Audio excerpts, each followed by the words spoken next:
혼자 살면 쓸쓸하고 비참할 거야. 나이 들어 외롭게 죽는 거 아니야? 혼자 남는 건 실패한 인생이야. 세상은 이렇게 잔인한 말을 쏟아냅니다. 그러나 진실은 다릅니다. 노년에 혼자 산다는 것은 패배가 아닙니다. 그것은 세상에서 가장 거침없는 자유를 얻는 것입니다. 아무 눈치 보지 않고 아무 의무에 얽매이지 않고 오롯이 나를 위해 살아가는 축복입니다. 남이 뭐라고 하든 혼자 사는 삶은 승리입니다. 노년에 혼자 사는 것이 축복인 이유 중 첫 번째는 돈을 내 방식대로 관리할 수 있기 때문입니다. 노년이 되어 혼자 남는다는 것은 때로는 두렵게 느껴지기도 합니다. 하지만 세상을 깊이 들여다보면 혼자 사는 자유는 무엇과도 바꿀 수 없는 축복입니다. 특히 돈 문제에 있어서는 더욱 그렇습니다. 누군가와 함께 살면 돈을 쓸 때마다 계산이 따릅니다. 눈치를 보고 갈등을 조심해야 하고 심지어는 내 돈을 내가 쓸 수 없는 상황까지 벌어집니다. 가족이라는 이름 아래 배우자라는 이유로 자식이라는 핑계로 내 돈은 내가 모르는 새에 빠져나갑니다. 엄마 돈 좀 빌려줘. 아버지 생활비 좀 보태주세요. 이건 가족을 위한 거야 라는 말에 가슴 졸이며 통장 잔고가 줄어드는 것을 지켜봐야 합니다. 결국은 내 노후가 아니라 남의 노후를 위해 피눈물을 흘리며 살아야 합니다. 하지만 혼자 살면 다릅니다. 통장 비밀번호를 공유할 필요도 없습니다. 어디에 얼마를 쓸지, 어떻게 투자할지, 누구에게 줄 것인지 전부 내가 결정할 수 있습니다. 더 이상 누구의 허락도 눈치도 필요 없습니다. 내가 벌어들인 돈, 내가 모은 돈을 오롯이 나를 위해 쓸 수 있습니다. 이 자유는 돈보다도 더 값진 것입니다. 돈을 관리하는 방식도 내 마음입니다. 매달 얼마를 저축할지, 어느 날은 비싼 밥을 사 먹고 어느 날은 절약할지 모두 내 선택입니다. 누군가를 위해 억지로 돈을 쓰지도 않고 누군가에게 질질 끌려다니지도 않습니다. 경제적 독립은 곧 인생의 독립입니다. 그리고 노년의 진정한 독립을 경험할 수 있는 길은 바로 혼자 사는 것에서 시작됩니다. 노년에 돈 문제로 갈등하는 수많은 사람들을 보십시오. 재산을 놓고 다투는 가족, 돈 때문에 멀어진 부부, 서로의 손을 잡고도 마음 한켠에 씁쓸함을 품고 살아가는 사람들. 그렇게 되지 않으려면 내 돈을 지키는 것은 결국 내 몫입니다. 아무리 사랑하는 가족이라도 돈 문제 앞에서는 예외가 없습니다. 혼자 살면서 돈을 내 마음대로 관리할 수 있다는 것은 세상 무엇과도 바꿀 수 없는 자유입니다. 돈은 곧 선택권입니다. 그리고 선택권은 존엄입니다. 노년에 돈을 쥐고 있다는 것은 남들에게 휘둘리지 않고 내 의지대로 살 수 있다는 것을 의미합니다. 그 자유를 빼앗기지 않기 위해서라도 독립된 삶을 선택하는 것은 축복입니다. 실제로 60대 후반 여성 한 분은 남편과 사별한 후 처음에는 막막했습니다. 혼자 벌어야 하고 혼자 살아야 하는 두려움이 컸습니다. 그러나 시간이 흐르면서 그녀는 깨달았습니다. 남편이 있을 때는 모든 돈을 남편이 관리했고 생활비를 받는 것도 눈치 보는 일이었습니다. 손자 선물 하나 사는데도 허락을 받아야 했습니다. 이제는 다릅니다. 그녀는 매달 받는 연금을 자신이 직접 관리합니다. 가끔은 친구들과 맛있는 음식을 사 먹고 가끔은 스스로를 위해 좋은 옷을 삽니다. 누구의 허락도 간섭도 없습니다. 원하는 취미를 배우고 가고 싶은 여행도 갑니다. 한 번은 오랫동안 꿈꿨던 제주도 여행을 혼자 다녀왔습니다. 예전 같으면 남편의 눈치, 가족들의 눈치에 꿈도 못 꿨던 일입니다. 제주 바다를 바라보며 그녀는 눈물이 핑 돌았습니다. 내 돈을 내 마음대로 쓸 수 있다는 게 이렇게 행복한 일이었구나. 지금 그녀는 말합니다. 혼자 사는 게 처음에는 외로웠지만 이제는 자유롭고 당당합니다. 내 돈을 내가 쓸 수 있다는 것, 이게 진짜 내 인생을 되찾은 거예요. 오늘 당신도 깨달아야 합니다. 혼자라는 사실이 두렵게 느껴질 때 생각하십시오. 내 돈을 내가 쓸 수 있는 자유, 내 삶을 내가 지킬 수 있는 축복. 노년의 진짜 행복은 아무도 침범할 수 없는 내 선택에서 시작됩니다. 혼자라는 것은 외로움이 아니라 오롯이 나를 위한 삶을 살 수 있는 가장 큰 선물입니다. 두 번째 이유는 보고 싶은 사람만 보고 가고 싶은 모임만 갈 수 있기 때문입니다. 살아오면서 얼마나 많은 시간과 에너지를 원치 않는 사람들과의 만남에 쏟아부었는지 모릅니다. 웃고 싶지 않아도 억지로 웃어야 했고 듣기 싫은 이야기에도 고개를 끄덕여야 했습니다. 억지로 참석한 모임에서 마음은 시커멓게 타들어가면서도 체면 때문에 인간관계 유지 때문에 꾹꾹 눌러 참으며 시간을 보내야 했습니다. 하지만 노년에 혼자 산다는 것은 이런 지긋지긋한 가식의 시간을 과감히 끊을 수 있다는 뜻입니다. 이제는 누구의 눈치도 볼 필요 없습니다. 보고 싶은 사람만 보면 됩니다. 나를 따뜻하게 해주고 나의 존재 자체를 존중해주는 사람과만 인연을 이어가면 됩니다. 나를 이용하려 하거나 나를 깎아내리거나 만남이 끝나고 나면 마음만 지쳐버리는 사람과는 과감히 인연을 끊을 수 있습니다. 가고 싶은 모임만 가면 됩니다.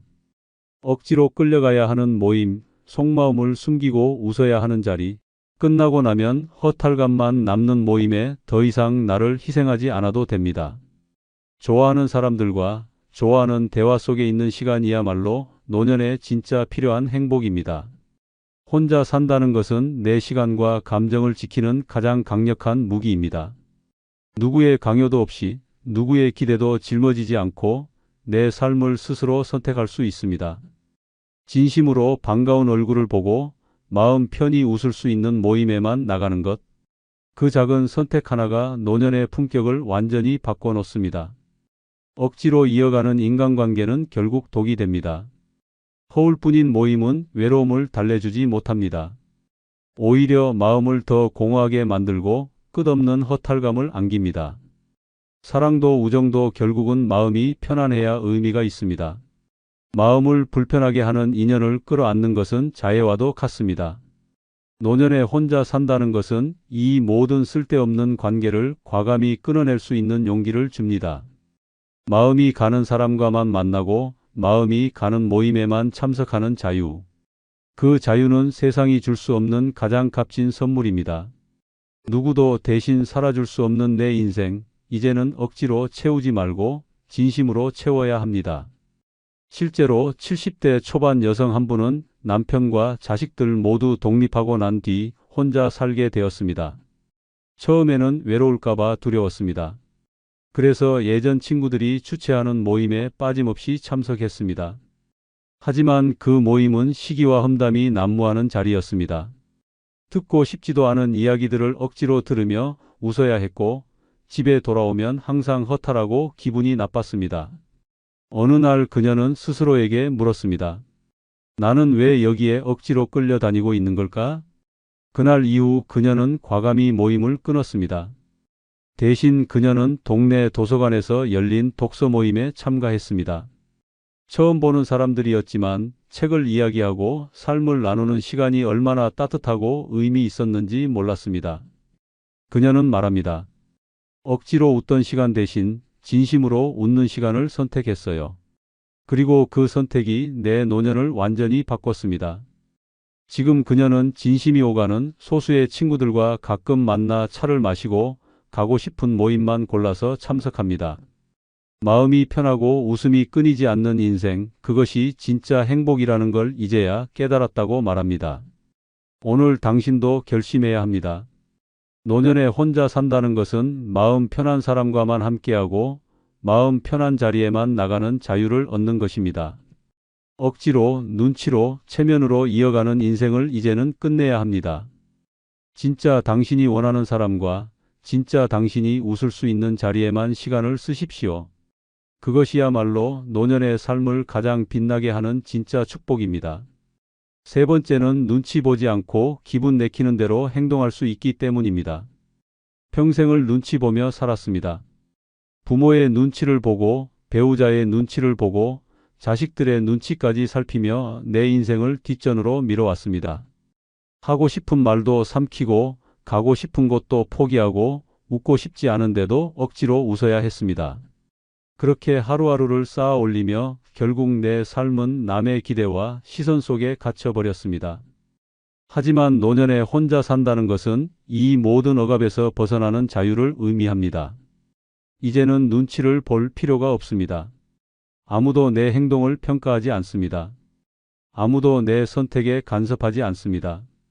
기분이 좋으면 웃고 슬프면 울고 화가 나면 소리쳐도 됩니다. 내가 원하는 대로 내 감정이 이끄는 대로 살아도 괜찮습니다. 혼자 살면 언제 일어나든 언제 자든 무엇을 먹든 내 마음입니다. 아침에 늦잠을 자도 점심을 건너뛰어도 밤새 영화를 보다가 아침을 맞이해도 누가 뭐라 할 사람이 없습니다. 오늘 갑자기 떠나고 싶으면 가방 하나 들고 훌쩍 떠나도 됩니다. 길을 걷다가 마음에 드는 카페를 발견하면 들어가서 1시간이고 2시간이고 앉아 있어도 됩니다. 내 기분이 모든 것의 기준이 됩니다. 기분이 좋으면 길거리에서 노래를 부를 수도 있고 기분이 꿀꿀하면 하루 종일 방에서 뒹굴 수도 있습니다. 누구에게도 설명할 필요 없습니다.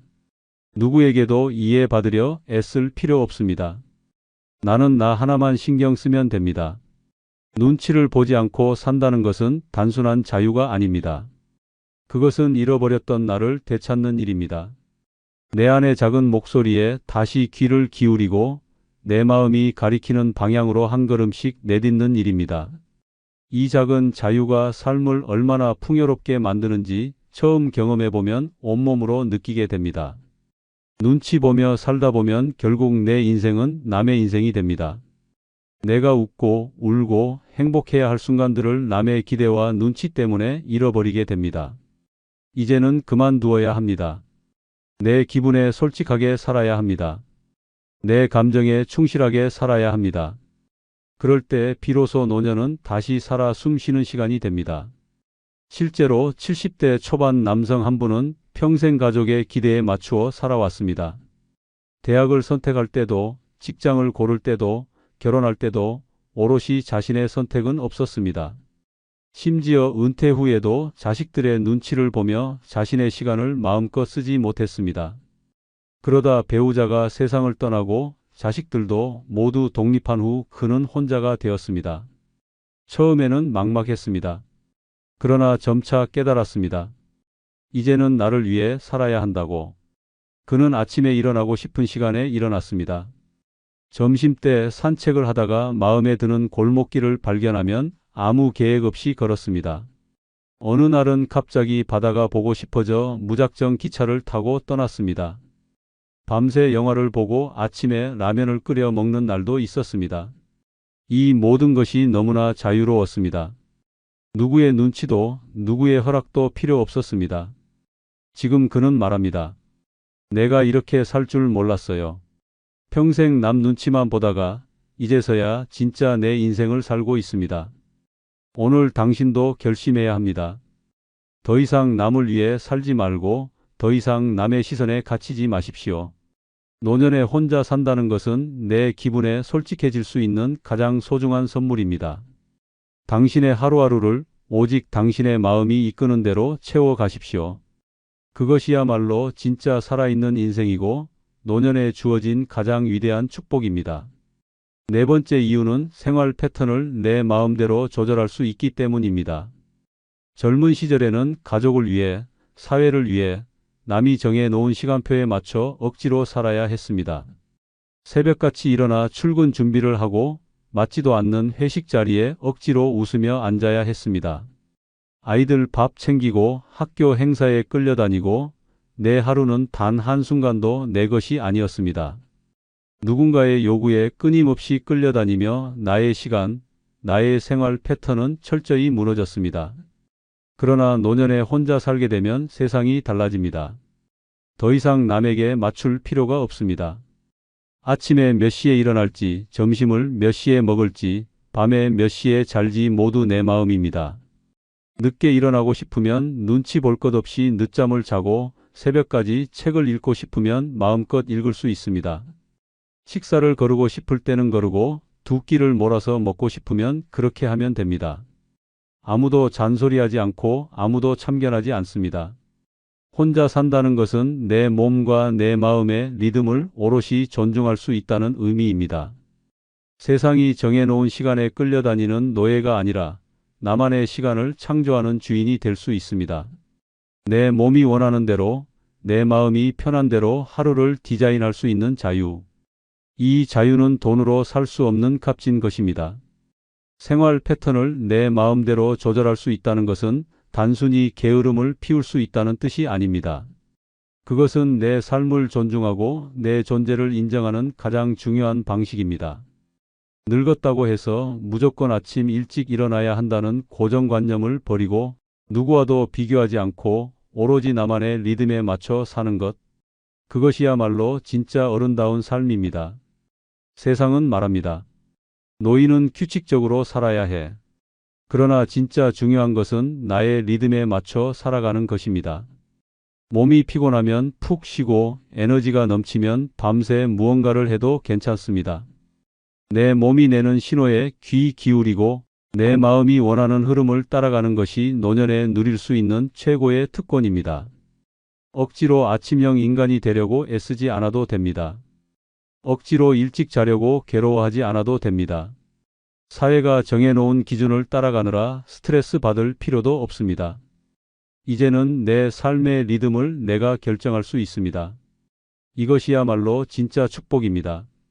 실제로 60대 후반 여성 한 분은 남편과 사별한 후 처음으로 혼자 사는 자유를 경험했습니다. 처음에는 너무 조용한 집이 낯설었습니다. 하지만 곧 깨달았습니다. 이제는 내가 원하는 대로 살 수 있다는 사실을. 그녀는 매일 아침 10시에 일어났습니다. 늦게 일어났다고 죄책감 느끼지 않았습니다. 점심을 오후 3시에 먹고 저녁 대신 가벼운 간식으로 하루를 마무리하기도 했습니다. 어떤 날은 밤새 영화를 보고 해가 중천에 뜬 다음에야 눈을 떴습니다. 동네 친구들은 말했습니다. 너 그렇게 불규칙하게 살면 안 돼. 하지만 그녀는 웃으며 대답했습니다. 내 인생은 이제부터야.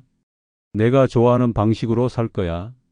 그녀는 점점 더 활기차고 생기 넘치는 사람이 되어갔습니다. 자유로운 생활 패턴 덕분에 오히려 몸도 마음도 건강해졌습니다. 지금 그녀는 말합니다. 누구 눈치도 보지 않고 내 리듬대로 사는 것, 이게 얼마나 행복한 건지 몰라요. 혼자 살면서 비로소 내 삶을 되찾았어요. 오늘 당신도 결심해야 합니다. 더 이상 남이 짜준 시간표에 끌려다니지 마십시오. 노년에 혼자 산다는 것은 내 삶의 시간, 내 삶의 흐름을 내가 선택하는 자유를 얻는 것입니다. 내 마음이 이끄는 대로, 내 몸이 원하는 대로 살아가십시오. 그것이야말로 남은 인생을 가장 뜨겁고 자유롭게 빛나게 만드는 진짜 축복입니다. 노년에 혼자 사는 것이 축복인 마지막 5번째 이유는 자녀들에게 부담을 주지 않고 독립적으로 생활할 수 있기 때문입니다. 세상에서 가장 비참한 노년은 사랑하는 자식들에게 짐이 되는 것입니다. 한때는 목숨처럼 아끼던 아이들이었지만 시간이 흐르면 자식들도 자기 삶이 바빠집니다. 부모를 사랑하지 않아서가 아니라 살아가는데 너무 치열해서입니다. 그런데도 노년에 의지할 곳 없이 자식만 바라보고 있으면 결국 비참한 현실을 마주하게 됩니다. 자식에게 기댄다는 것은 처음에는 작은 부탁으로 시작됩니다. 병원 갈 때 함께 해달라, 무거운 짐 좀 들어달라, 생활비 조금 보태달라. 하지만 시간이 지나면서 그 작은 부탁들이 점점 무거운 짐이 됩니다. 자식들은 속으로 한숨을 쉬고 부모를 만나는 걸 점점 부담스러워하기 시작합니다. 결국에는 눈치 보게 되고 마음이 불편해지고 부모를 피해가는 일까지 벌어집니다. 그렇게 사랑으로 키운 자식에게조차 외면당한 채 쓸쓸히 남겨지는 현실, 그것이 노년의 가장 참혹한 비극입니다. 노년에 혼자 산다는 것은 이 모든 비극을 막는 길입니다. 스스로 생활하고 스스로 일어설 수 있다는 것만으로도 자식들은 부모를 존중합니다. 자식들에게 부담을 주지 않는다는 사실이 부모로서의 마지막 자존심을 지켜줍니다. 손을 벌리지 않고 기대지 않고 꿋꿋이 내 삶을 꾸려나가는 모습은 자식들에게도 깊은 인상을 남깁니다. 자식은 부모를 사랑합니다. 그러나 부모가 짐이 되는 순간 그 사랑은 피곤함과 죄책감으로 변합니다. 그리고 그것은 시간이 지나면서 부모와 자식 사이의 거리를 벌려 놓습니다. 노년에 독립적으로 사는 것은 단순히 자존심을 지키는 것이 아닙니다. 사랑하는 자식들과 끝까지 좋은 관계를 유지하기 위한 가장 현명한 선택입니다. 혼자 살아가는 노년은 외롭지 않습니다. 오히려 자유롭습니다. 내 힘으로 일어나고 내 힘으로 생활하며 내 힘으로 하루를 채워나가는 사람은 누구에게도 비참함을 느끼지 않습니다. 누구에게도 고개 숙이지 않고 누구에게도 짐이 되지 않고 당당하게 살아갑니다. 그 모습은 자식들에게도 깊은 존경과 사랑을 불러일으킵니다. 실제로 70대 초반 여성 한 분은 남편과 사별하고 홀로 남게 되었습니다. 주변 사람들은 걱정했습니다. 혼자서 어떻게 사냐고. 하지만 그녀는 결심했습니다. 나는 자식들에게 부담 주지 않고 내 힘으로 살겠다. 그녀는 작은 아파트를 구했습니다. 연금을 알뜰하게 관리하며 스스로 생활비를 마련했습니다. 무리하지 않는 선에서 집안일을 스스로 했고 불편한 것은 이웃들과 작은 도움을 주고받으며 해결했습니다. 자식들은 처음에는 걱정했지만 시간이 지나면서 오히려 그녀를 존경하기 시작했습니다. 자식들이 찾아올 때마다 그녀는 환한 웃음으로 맞이했습니다. 엄마 힘들지 않아? 라는 질문에 그녀는 늘 웃으며 말했습니다. 너희 걱정 안 끼치려고 이렇게 산다. 자식들은 부담감 대신 감사함을 느꼈고 그 덕분에 자주 찾아오고 마음에서 우러나오는 도움을 주기 시작했습니다. 지금 그녀는 말합니다. 혼자 살아서 외로운 게 아니라 자유롭고 당당해서 행복합니다. 자식들한테 짐이 되지 않는다는 게 얼마나 큰 축복인지 몰라요. 오늘 당신도 결심해야 합니다. 노년에 자식들에게 기대려 하지 말고 짐이 되지 않는 독립적인 삶을 선택해야 합니다. 그것이 부모로서의 마지막 자존심을 지키는 길이고 자식들과 끝까지 사랑으로 이어지는 유일한 길입니다. 노년에 혼자 산다는 것은 외로움이 아니라 사랑을 지키는 선택입니다. 그리고 그것이야말로 진짜 품이 있는 노년의 삶입니다. 여러분, 노년에 혼자 남았다고 두려워하지 마십시오. 혼자라는 건 버려진 게 아니라 선택받은 것입니다. 나를 갉아먹던 가식, 억지, 눈치에서 완벽히 해방된 삶입니다. 내 마음대로 웃고 내 방식대로 살아가십시오. 혼자 사는 노년은 절망이 아니라 마지막까지 나답게 빛나는 가장 눈부신 시간입니다. 지금 당신은 축복받은 인생의 주인입니다. 노년의 고독을 이기는 뜻밖의 방법 중 첫 번째는 모르는 동네 걷기 여행을 떠나보는 것입니다. 노년기의 고독은 조용히 스며들어옵니다. 자식들은 바쁘고 친구들은 하나둘 연락이 끊기고 세상은 점점 내 관심과 멀어집니다. 어느새 집안에 갇혀있는 시간이 늘어나고 텅 빈 방 안에서 혼자 숨죽이며 하루를 보내는 날이 많아집니다. 그 외로움은 말로 다 할 수 없습니다. 살아있지만 살아있는 것 같지 않은 느낌, 그 차가운 감정이 몸과 마음을 갉아먹습니다. 이 고독을 이기는 가장 빠른 방법은 바로 낯선 동네로 걷기 여행을 떠나는 것입니다. 너무 멀리 가지 않아도 됩니다. 버스를 타고 두세 정거장만 가도 지하철로 한두 코스만 내려도 전혀 다른 세상이 펼쳐집니다. 모르는 골목, 모르는 사람들, 모르는 가게들 사이를 천천히 걸어보는 것, 이 단순한 행동이 고독을 산산조각 냅니다. 모르는 동네를 걷는 순간 뇌는 깨어납니다. 새로운 풍경, 낯선 냄새, 처음 듣는 소리들이 지루했던 감정을 자극합니다. 내 발로 걸으며 발견하는 작은 변화가 하루를 특별하게 만듭니다. 벽에 걸린 이름 모를 벽화, 동네 시장 구석에 숨겨진 오래된 분식집, 공원 벤치에 앉아있는 강아지들, 이런 작은 만남이 고독을 몰아냅니다. 낯선 골목을 걷다 보면 자연스럽게 사람들과 눈을 마주치게 됩니다. 인사하는 이웃, 손 흔드는 아이들, 담장 넘어 웃는 노부부. 이 모든 순간이 혼자가 아니다라는 따뜻한 메시지를 줍니다. 누군가와 긴 대화를 나누지 않아도 좋습니다. 그냥 같은 거리를 걷는 것만으로도 우리는 세상과 연결되어 있다는 감정을 회복할 수 있습니다. 모르는 동네를 걷는 것은 스스로를 다시 세상 안으로 데려오는 강력한 방법입니다. 집 안에 갇혀 있으면 고독은 점점 깊어지지만 발을 내딛는 순간 고독은 서서히 물러납니다. 심장이 다시 두근거리고 눈빛에 생기가 돌아오며 삶이 조금씩 다시 움직이기 시작합니다. 특별한 준비는 필요 없습니다. 편한 신발 하나, 가벼운 가방 하나면 충분합니다. 어디를 갈지 미리 계획할 필요도 없습니다. 그냥 마음 가는 대로 발길을 옮기면 됩니다. 길을 잃어도 괜찮습니다. 오히려 길을 잃을 때 진짜 세상을 만나게 됩니다. 실제로 70대 중반 여성 한 분은 남편과 사별한 후 깊은 우울에 빠졌습니다. 하루 종일 침대에 누워 창밖만 바라보며 내 인생은 이제 끝났구나라고 생각했습니다. 아들과 딸은 바빴고 친구들도 하나둘 연락이 끊기면서 그녀는 점점 세상과 단절되어 갔습니다. 그러던 어느 날 TV에서 혼자 걷기 여행을 소개하는 프로그램을 우연히 보게 되었습니다. 충동적으로 집 앞 버스에 올랐고 평생 가보지 않았던 옆 동네 시장에 내렸습니다. 처음 보는 골목, 정겨운 이웃들, 생선 비린내와 떡볶이 냄새가 섞인 활기찬 거리 속을 천천히 걷기 시작했습니다. 그날 그녀는 작은 분식집에 들어가 떡볶이 한 접시를 시켰습니다. 옆자리에 앉은 아주머니가 먼저 말을 걸었고 짧지만 따뜻한 대화를 나눴습니다. 돌아오는 길에 그녀는 깨달았습니다. 나는 여전히 살아있구나. 세상은 나를 아직 기다리고 있었구나. 지금 그녀는 매주 다른 동네를 찾아다니며 걷는 즐거움을 누리고 있습니다. 지하철 노선을 하나씩 정복하는 재미도 느끼고 걷는 길마다 작은 추억을 쌓고 있습니다. 그녀는 웃으며 말합니다. 이젠 하루가 심심할 틈이 없어요. 내 발이 고독을 이겨냈어요.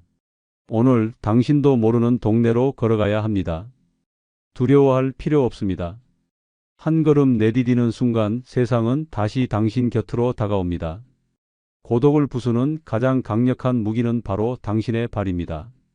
걷기 시작하면 삶은 다시 빛나기 시작합니다. 두 번째는 아무 버스나 타고 창밖 풍경 따라 노래를 지어보는 것입니다. 고독은 조용히 삶을 좀먹습니다. 하루 종일 말 한마디 나누지 않고 어제와 똑같은 오늘을 반복하며 시간이 흐릅니다. 세상은 점점 멀어지고 내 삶은 작아집니다. 결국은 나는 필요 없는 존재인가라는 절망감에 갇혀버립니다.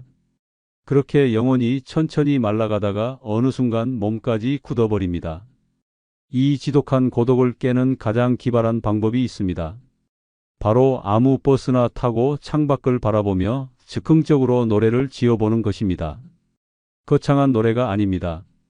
창밖에 보이는 풍경, 지나가는 사람들, 하늘의 구름을 따라 단순하게 말처럼 흥얼거리면 됩니다. 버스에 올라서는 순간 모험이 시작됩니다.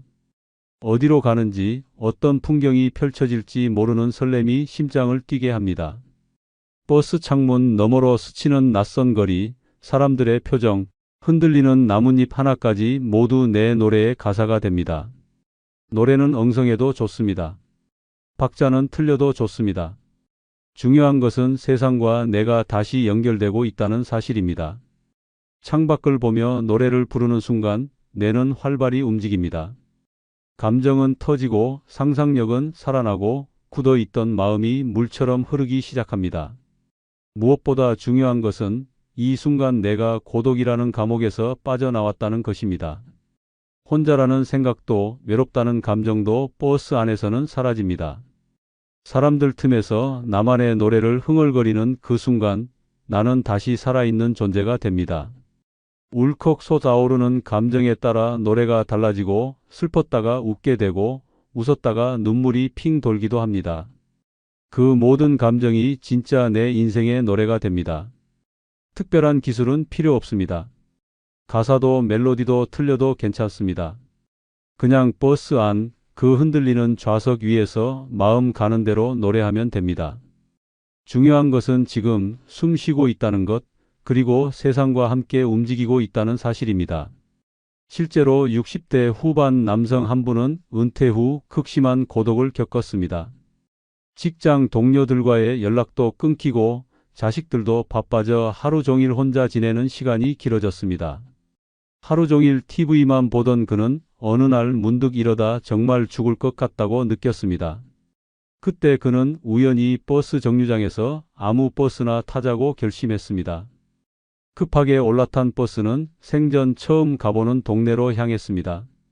처음에는 어색했지만 창밖 풍경을 바라보다가 자신도 모르게 저기 노란 꽃 핀 공원에 나 혼자 걸어가네라고 중얼거렸습니다. 그 순간 너무 웃겨서 혼자 킥킥 웃다가 계속해서 노래처럼 말을 이어갔습니다.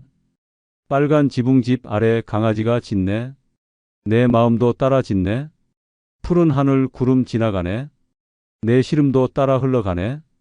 엉성한 노래였지만 그렇게 한참을 흥얼거리고 나니 마음이 이상하게 가벼워졌습니다.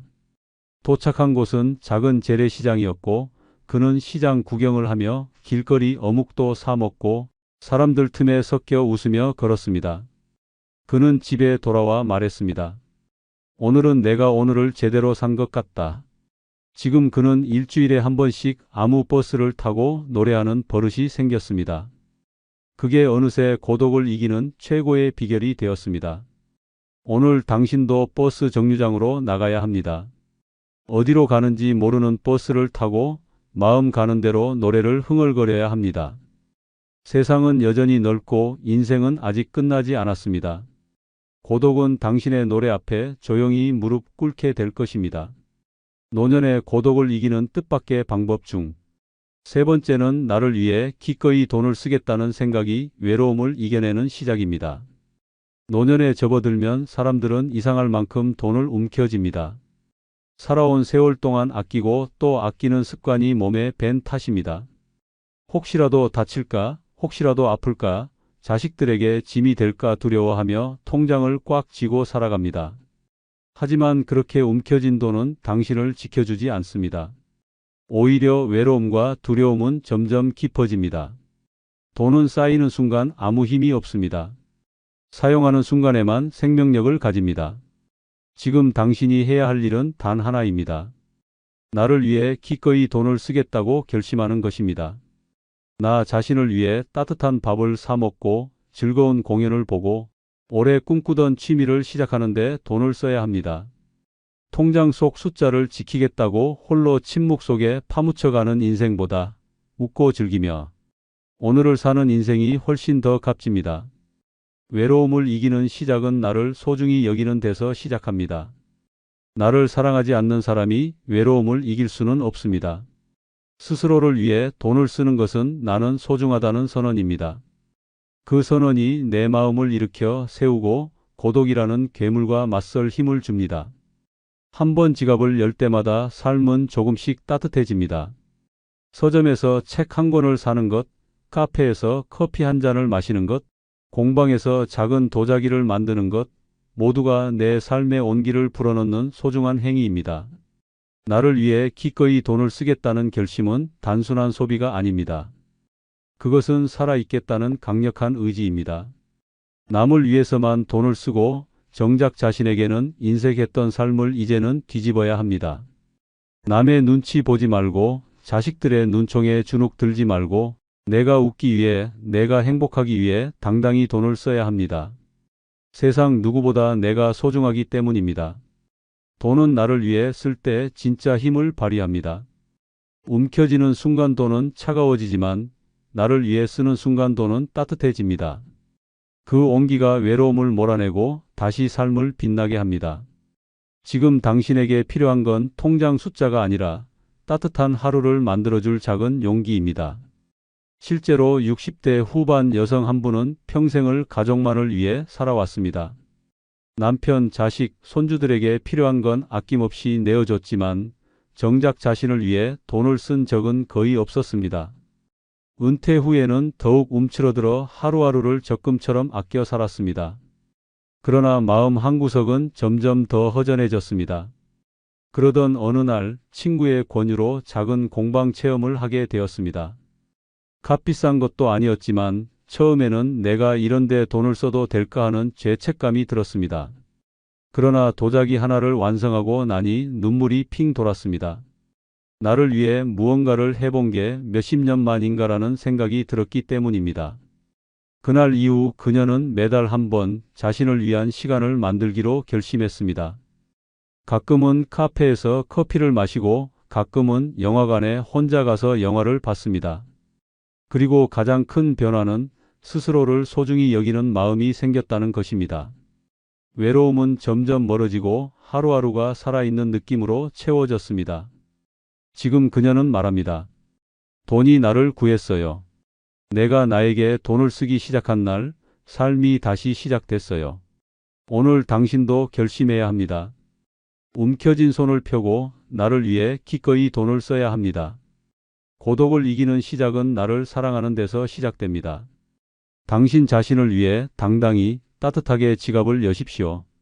그것이야말로 노년을 아름답게 사는 진짜 비결입니다. 노년의 고독을 이기는 뜻밖의 방법 중 네 번째는 불편한 관계를 이어가지 않겠다는 결심을 하는 것입니다. 노년에 접어들면 사람은 점점 외로워질 거라고 생각합니다. 그래서 무리해서라도 인간관계를 유지하려 합니다. 단 한 사람이라도 곁에 있어야 살 것 같아서 비위를 맞추고 불편을 참으며 억지 웃음을 짓습니다. 하지만 그것은 독입니다. 억지로 이어가는 관계는 외로움을 덜어주는 것이 아니라 외로움을 더 깊게 만듭니다. 불편한 관계를 억지로 끌고 갈 때 마음은 지쳐갑니다. 억지로 웃는 표정 뒤에는 쌓여가는 피로감이 있습니다. 상대방에게 상처받고 내 감정을 숨기고 말 한마디 한마디에 상처를 입습니다. 그때마다 고독은 깊어지고 결국 스스로를 갉아먹는 악순환에 빠지게 됩니다. 노년에는 결단해야 합니다. 불편한 관계를 과감히 끊어야 합니다. 나를 아프게 하는 사람, 나를 존중하지 않는 사람, 내 마음을 무시하는 사람과 억지로 인연을 이어갈 필요는 없습니다. 가족이라도 오래된 친구라도 나를 힘들게 하는 관계는 과감히 정리해야 합니다. 불편한 관계를 끊으면 외로워질 것 같지만 오히려 마음이 가벼워집니다. 눈치 보지 않고 마음을 숨기지 않고 내 감정 그대로 살아갈 수 있습니다. 고요하지만 편안한 자유가 찾아옵니다. 진짜 고독은 사람 없이 사는 것이 아니라 나를 괴롭히는 사람 곁에 억지로 남아있는 것에서 비롯됩니다. 불편한 관계를 정리하는 것은 용기입니다. 그것은 나를 위한 싸움입니다. 이제는 더 이상 남의 비위를 맞추느라 내 삶을 낭비하지 않아야 합니다. 남의 눈치보다 내 마음을 지키는 것이 진짜 노년의 품격입니다. 마음을 지키는 사람만이 고독을 이깁니다. 관계는 양보다 질입니다. 나를 따뜻하게 안아주는 한 사람, 나를 존중해주는 한 사람만 있어도 외롭지 않습니다. 억지로 이어진 10명보다 진심으로 함께 웃을 수 있는 한 명이 더 소중합니다. 실제로 70대 초반 여성 한 분은 평생 친구 모임을 억지로 유지해 왔습니다. 어릴 적부터 알고 지낸 친구들이었지만 시간이 흐를수록 만남은 피곤하고 고통스러워졌습니다. 만나기만 하면 서로를 헐뜯고 자랑하고 비교하는 이야기뿐이었습니다. 집에 돌아오는 길마다 마음이 무겁고 외로움은 더 깊어졌습니다. 그러던 어느 날 그녀는 결심했습니다. 이제 그만해야겠다. 가장 가까운 친구들에게 솔직하게 털어놨습니다. 이제부터는 저를 아껴주는 사람하고만 시간을 보내고 싶어요. 주변에서는 외로워질 텐데 괜찮겠냐고 걱정했지만 그녀는 단호했습니다. 처음엔 모임이 끊긴 공백이 어색했지만 시간이 지날수록 마음이 점점 편안해졌습니다. 대신 취미 교실에서 만난 새로운 사람들과 따뜻한 인연을 맺었습니다. 그곳에서는 비교도 헐뜯음도 없었습니다. 그냥 서로를 있는 그대로 받아주는 사람들이었습니다. 지금 그녀는 말합니다. 불편한 관계를 끊으니까 오히려 세상이 따뜻해졌어요. 외롭지 않아요. 마음이 편하니까 하루하루가 행복해졌어요. 노년의 고독을 이기는 뜻밖의 방법 중 5번째는 작은 여행을 다니는 것입니다. 노년기의 고독은 은밀하고 끈질깁니다. 어제와 다를 것 없는 오늘, 대화 한 줄 없는 하루, 아무도 기다리지 않는 집으로 돌아오는 길, 이 반복 속에서 마음은 서서히 얼어붙습니다. 결국 혼자 있는 것에 익숙해진 듯 보여도 깊은 곳에서는 점점 생기를 잃어갑니다. 이 고독을 깨는 가장 확실한 방법이 있습니다. 그것은 바로 작은 여행을 떠나는 것입니다. 거창한 해외여행이 아닙니다. 기차로 1시간 거리의 소도시, 버스를 타고 갈 수 있는 바닷가 근처, 산책길 끝에 있는 작은 절집, 이런 곳이면 충분합니다. 짐도 무겁게 쌀 필요 없습니다. 가볍게 가방 하나, 편한 운동화 하나면 됩니다. 작은 여행은 무기력한 일상에 칼날을 세웁니다. 낯선 장소에 도착하는 순간 멈춰 있던 감정이 다시 뛰기 시작합니다. 공기 냄새가 다르고 하늘 색깔이 다르고 길거리에 지나가는 사람들의 표정조차 새롭습니다. 이 작은 변화가 깊은 고독을 단숨에 흔들어 깨웁니다. 여행을 가면 길을 묻기 위해 누구에게 말을 걸어야 할 때도 있습니다. 작은 가게에서 음료를 사면서 짧은 인사를 주고받을 수도 있습니다. 이 사소한 대화 하나가 마음의 얼음을 녹입니다. 누구와 함께 가지 않아도 괜찮습니다. 오히려 혼자 떠나는 여행은 스스로를 돌보는 최고의 방법입니다. 노년의 고독은 누군가와 함께 있어야만 사라지는 것이 아닙니다. 오히려 낯선 풍경 속에 홀로 서서 세상을 다시 마주할 때 내 안에 살아있는 힘이 깨어납니다. 작은 여행은 생명을 되살리는 소생술입니다. 지루하고 무기력한 일상에서 탈출하는 단순하지만 가장 강력한 탈출구입니다.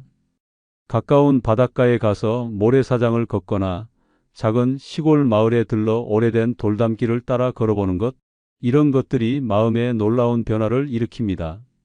고독이라는 괴물은 익숙한 공간에만 머뭅니다. 새로운 장소에 도착하는 순간 고독은 힘을 잃습니다. 실제로 60대 후반 남성 한 분은 은퇴 후 집에서 보내는 시간이 점점 길어졌습니다. 자식들은 각자의 삶에 바쁘고 아내와도 대화가 줄어들면서 그는 점점 말수가 줄어들고 무표정한 사람이 되어갔습니다. 하루가 일주일 같고 일주일이 한 달처럼 느껴졌습니다. 어느 날 그는 TV에서 작은 여행을 시작해 보세요 라는 문구를 보고 무작정 가방을 들었습니다. 버스를 타고 1시간 거리의 작은 해변 마을로 갔습니다. 바다를 보자마자 이유도 없이 눈물이 쏟아졌습니다. 아무것도 하지 않고 파도 소리만 듣고 있는 동안 굳어있던 마음이 풀리기 시작했습니다. 그날 이후 그는 매주 한 번 가까운 곳으로 작은 여행을 다니기 시작했습니다. 산책길, 시골 장터, 작은 사찰, 곳곳을 누비면서 그는 다시 웃기 시작했습니다. 동네 노포에서 국밥 한 그릇을 먹으며 주인과 나눈 짧은 대화, 시장 골목에서 사 먹은 뜨끈한 어묵 한 꼬치, 그 모든 순간이 삶의 조각이 되어 마음을 채워갔습니다. 지금 그는 말합니다. 여행이 내 마음을 다시 살아있게 했어요. 작은 여행이었지만 그 안에서 나는 세상을 다시 만났어요. 6번째는 소중하지 않은 인연을 정리하는 것입니다. 노년이 되면 사람들은 외로움이 무서워서라도 인연을 붙잡아 두려 합니다. 그러나 그 인연이 진짜 나를 살리는 관계인지 아니면 나를 병들게 하는 관계인지를 묻지 않습니다. 오래 알고 지냈으니까, 가족이니까, 예정이 있으니까라는 이유로 억지로 끌고 가는 관계는 결국 내 마음을 피폐하게 만듭니다. 소중하지 않은 인연을 끊지 못하면 고독은 더 짙어집니다. 겉으로는 사람들이 곁에 있어도 마음은 더욱 텅 비고 허전해집니다. 가식적인 대화, 피곤한 만남, 억지 웃음은 내 영혼을 갉아먹습니다. 이런 인연은 함께 있을수록 외로움을 깊게 만들고 결국 나를 스스로 무너뜨리게 합니다. 노년에 가장 필요한 것은 무작정 사람 수를 늘리는 것이 아닙니다. 내 마음을 따뜻하게 해주는 단 한 사람을 곁에 두는 것입니다. 진심 없는 인연, 나를 힘들게 하는 인연, 이용하려는 인연은 과감히 정리해야 합니다. 아쉬워할 필요도 죄책감을 느낄 필요도 없습니다. 내 남은 인생을 위해 반드시 필요한 선택입니다. 소중하지 않은 인연을 끊는 것은 나를 위한 사랑입니다. 더 이상 가식과 의무로 시간을 낭비하지 않고 내 감정에 솔직해질 수 있습니다. 억지로 웃지 않아도 되고 만나고 싶지 않은 사람을 위해 애쓰지 않아도 됩니다. 그때 비로소 마음 깊숙한 곳에서부터 고요하고 따뜻한 자유가 피어납니다. 외롭다고 아무 관계나 붙잡는 것은 목마른 사람이 바닷물을 마시는 것과 같습니다. 잠시 허기를 채우는 것 같지만 결국 더 큰 고통을 부릅니다. 진짜 외로움을 이기는 방법은 나를 아끼고 내 평안을 지키는 데 있습니다. 관계도 선택하고 정리할 수 있는 용기가 필요합니다. 정리한다고 해서 세상이 끝나는 것이 아닙니다. 오히려 진짜 필요한 사람, 진짜 나를 사랑해주는 사람만 남게 됩니다. 적당히 아는 사람 10명보다 나를 진심으로 이해하는 한 명이 내 삶을 훨씬 풍성하게 만들어줍니다. 소중하지 않은 인연을 정리하는 순간 삶은 단순해지고 마음은 편안해집니다. 실제로 70대 초반 여성 한 분은 오랫동안 유지해온 친구 모임에서 큰 스트레스를 받고 있었습니다. 겉으로는 다정했지만 만날 때마다 서로의 삶을 비교하고 험담을 일삼는 모임이었습니다. 모임에 다녀오면 항상 마음이 허탈하고 자신이 초라하게 느껴졌습니다. 그러나 오래된 인연이라는 이유로 끊지 못하고 끌려다녔습니다. 그러다 어느 날 큰 결심을 했습니다. 이제는 나를 위해 살겠다. 그녀는 정중하게 연락을 끊고 대신 평소 가고 싶었던 요가 수업에 등록했습니다. 처음에는 두려웠지만 요가 교실에서 만난 사람들은 서로를 비교하거나 깎아내리지 않았습니다. 그들은 있는 그대로의 그녀를 받아들였습니다. 몇 달이 지나자 그녀의 얼굴에는 다시 웃음이 돌아왔습니다.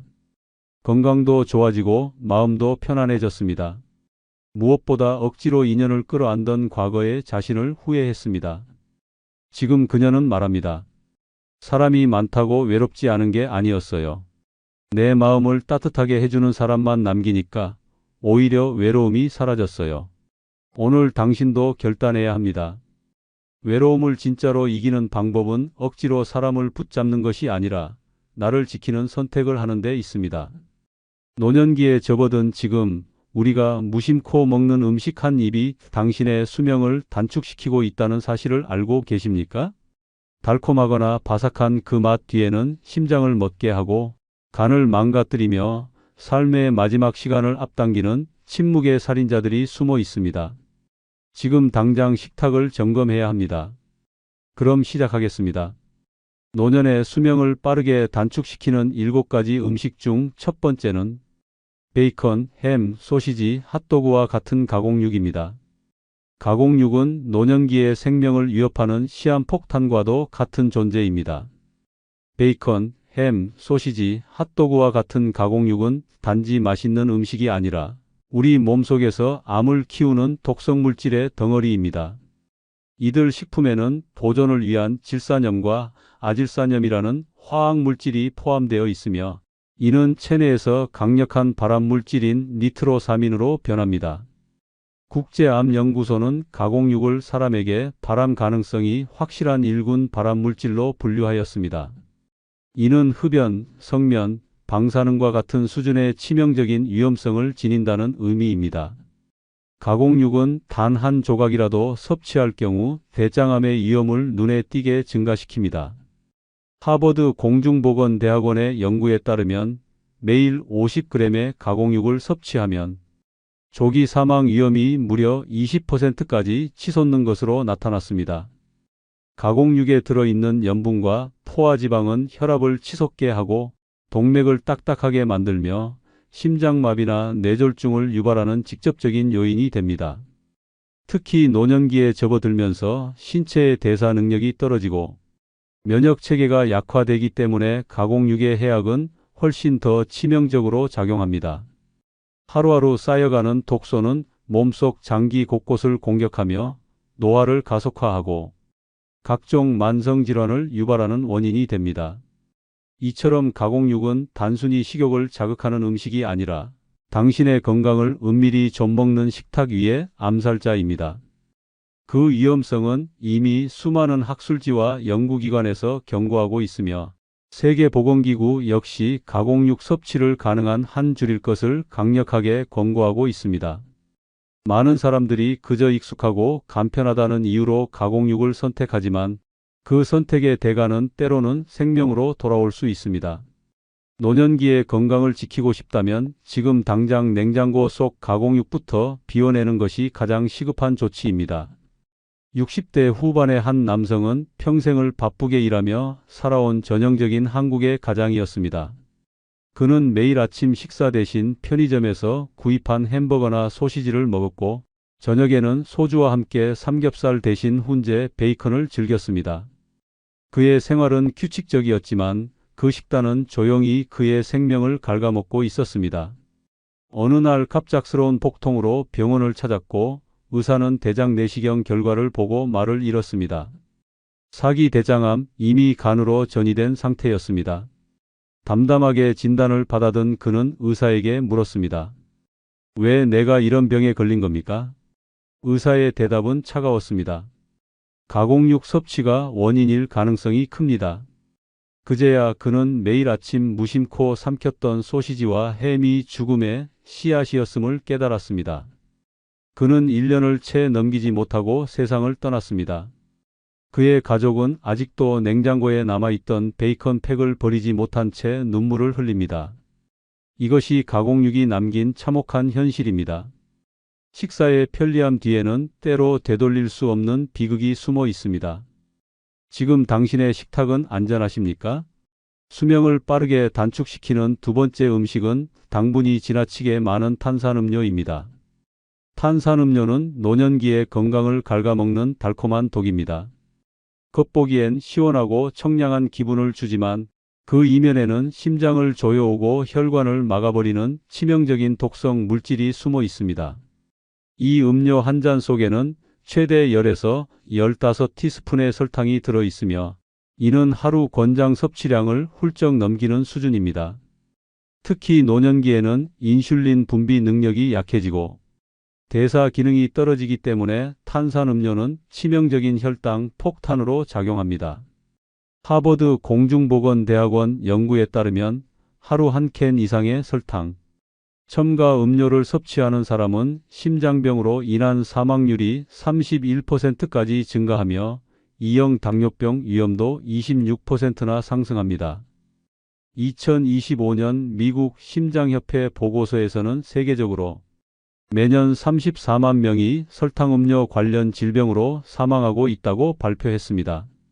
이는 하루 평균 약 930명의 생명이 음료수 한 잔에 의해 사라지고 있다는 뜻입니다.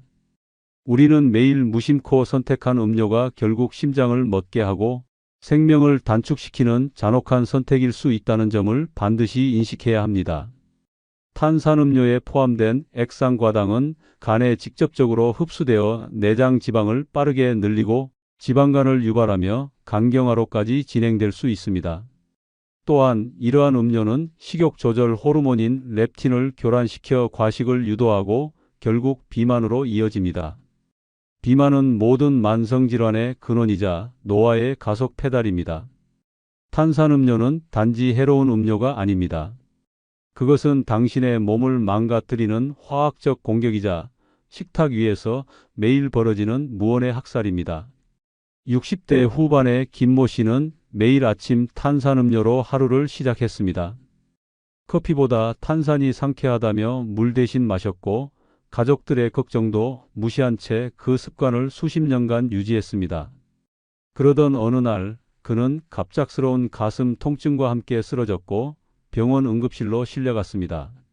진단 결과는 심근경색, 혈관이 설탕으로 막힌 듯 막혀 있었고 의료진은 긴급 수술을 시도했지만 손쓸 수 없었습니다.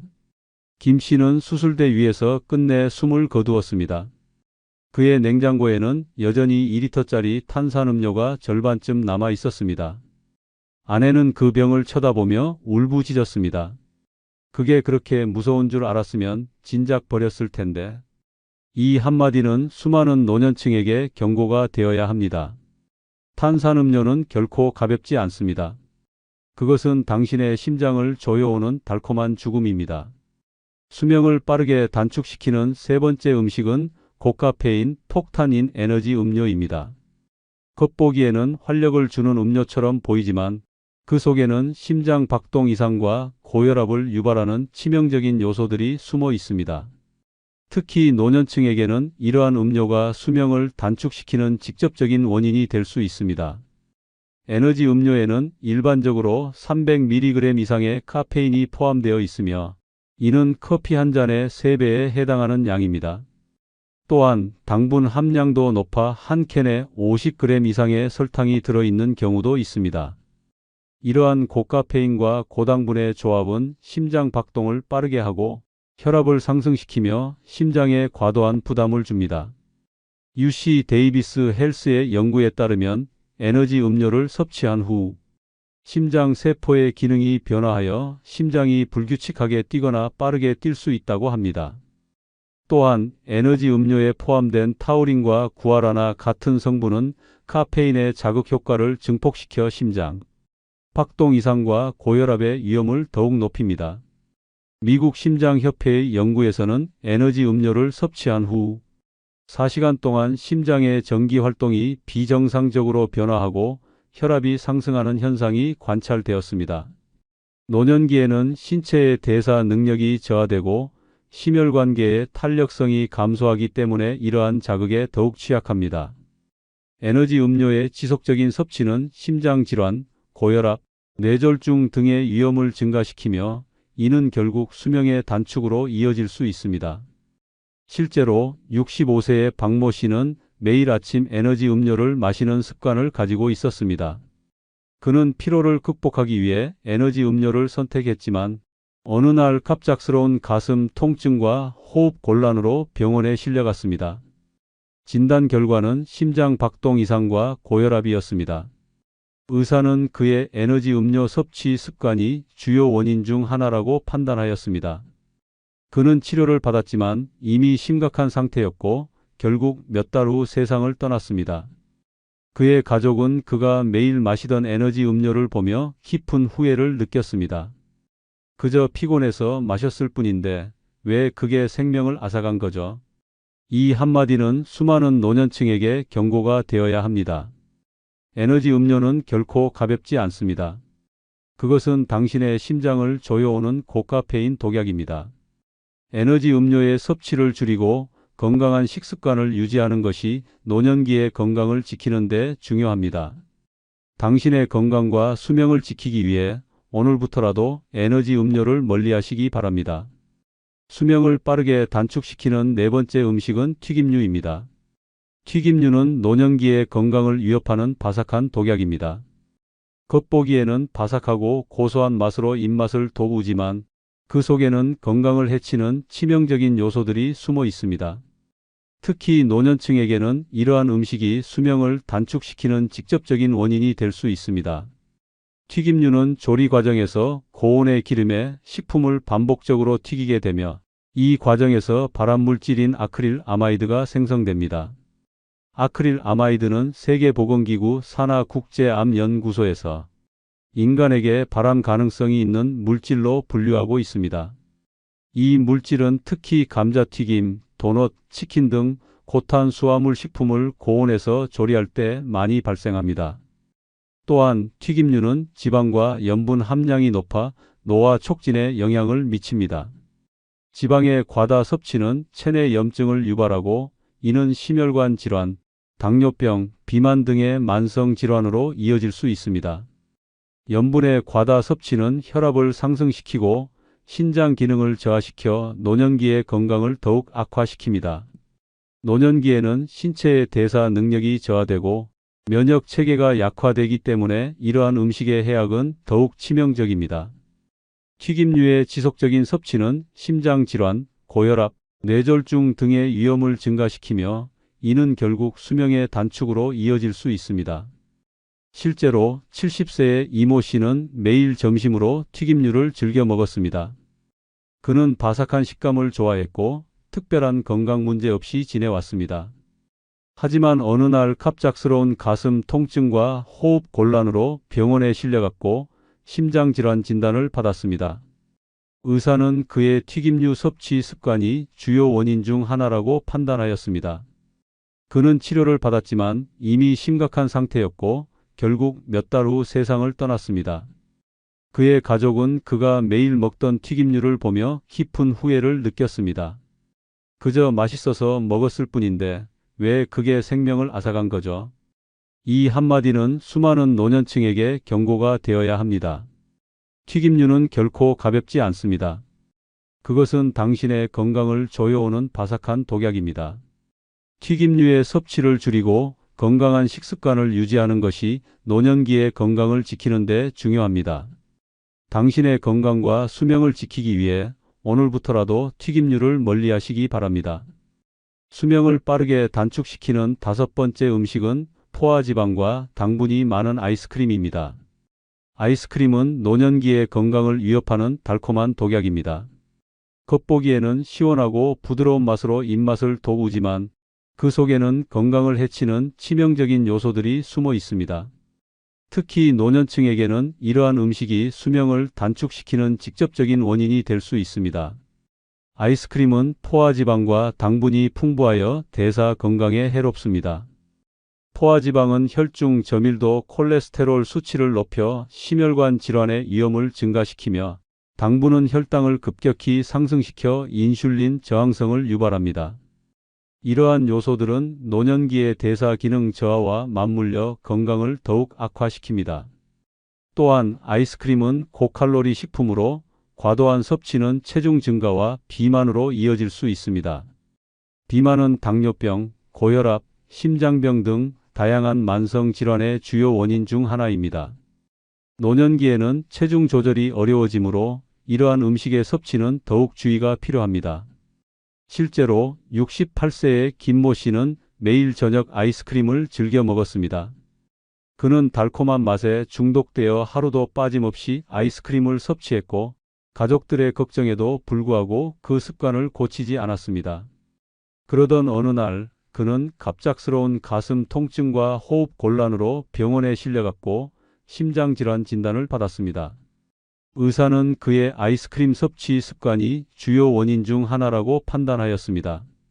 그는 치료를 받았지만 이미 심각한 상태였고 결국 몇 달 후 세상을 떠났습니다. 그의 가족은 그가 매일 먹던 아이스크림을 보며 깊은 후회를 느꼈습니다. 그저 맛있어서 먹었을 뿐인데 왜 그게 생명을 앗아간 거죠? 이 한마디는 수많은 노년층에게 경고가 되어야 합니다. 아이스크림은 결코 가볍지 않습니다. 그것은 당신의 건강을 조여오는 달콤한 독약입니다. 아이스크림의 섭취를 줄이고 건강한 식습관을 유지하는 것이 노년기의 건강을 지키는 데 중요합니다. 당신의 건강과 수명을 지키기 위해 오늘부터라도 아이스크림을 멀리하시기 바랍니다. 수명을 빠르게 단축시키는 6번째 음식은 간 기능 저하와 면역력 감소를 일으키는 알코올입니다. 알코올은 노년기의 건강을 조용히 파괴하는 은밀하고도 치명적인 독약입니다. 한 잔의 술이 겉으로는 사람과 사람 사이의 거리를 좁히고 하루의 스트레스를 잊게 해주는 듯 보일 수 있습니다. 그러나 그 달콤하고 쌉싸름한 맛 뒤에는 몸속 장기를 서서히 망가뜨리고 생명력을 빼앗아가는 독성 물질들이 숨어 있습니다.